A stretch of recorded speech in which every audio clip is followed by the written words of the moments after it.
রুমিন ফারহানা, উনি অনেকদিন ধরে রাজনীতি করছেন। আমরা এসেছি, উনি ওনার লোক পাঠিয়েছেন যে আমরা ঠিকভাবে আমাদের এখানে কোনো সমস্যা হচ্ছে কিনা, আমাদের জন্য উনি হচ্ছে উপহার পাঠিয়েছেন। এটা কিন্তু একটা পজিটিভ বার্তা, এটা আমাদেরকে অবশ্যই ওয়েলকাম জানানো উচিত। এটা আমাদের ওয়েলকাম জানানো উচিত না?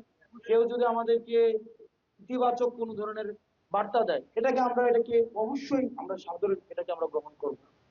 এটা গ্রহণ করা উচিত কিনা? এটা গ্রহণ করা উচিত কিনা? আমরা সৌহার্দ্যপূর্ণ সম্পর্কের মধ্য দিয়ে আমাদের ভিন্ন মত অবশ্যই জারি রাখবো, যৌক্তিক ভিন্ন মত জারি রাখবো, এবং যৌক্তিক ভিন্ন মতকে আমরা বুঝানোর মধ্য দিয়ে, ডায়লগের মধ্য দিয়ে, ডিসকাশনের মধ্য দিয়ে, গণতান্ত্রিক প্রক্রিয়ায় সেটাকে আমরা প্রতিষ্ঠিত করব। সেটার জন্য আমরা আওয়ামী পন্থায় কখনো যেন আমরা না যাই। আমরা অনুরোধ করবো আপনাদেরকে, আমরা আওয়ামী তরিকার কোন রাজনীতি আর আমরা করতে চাই না, দরকার নাই। আপনি অনেকেই আছে তার ছেলেকে রাজনীতি করতে দিতে চায় না, হয়তো নিজে চেয়ারম্যান অথবা নিজে এমপি, কিন্তু সে তার ছেলেকে রাজনীতি দিতে চায় না। ভালো যদি হইতো তাহলে অবশ্যই দিত। সে রাজনীতি করে বুঝছে এটা ভালো না, এই কারণে যায় না। কিন্তু আমরা রাজনীতি এমন ভাবে করতে চাই যে রাজনীতিতে আমি যেন ওই রাজনীতির পরিবেশটা যেন এমন হয় যেন আমার সন্তানকে আমি আগ্রহ হই যে সে রাজনীতিতে আসুক।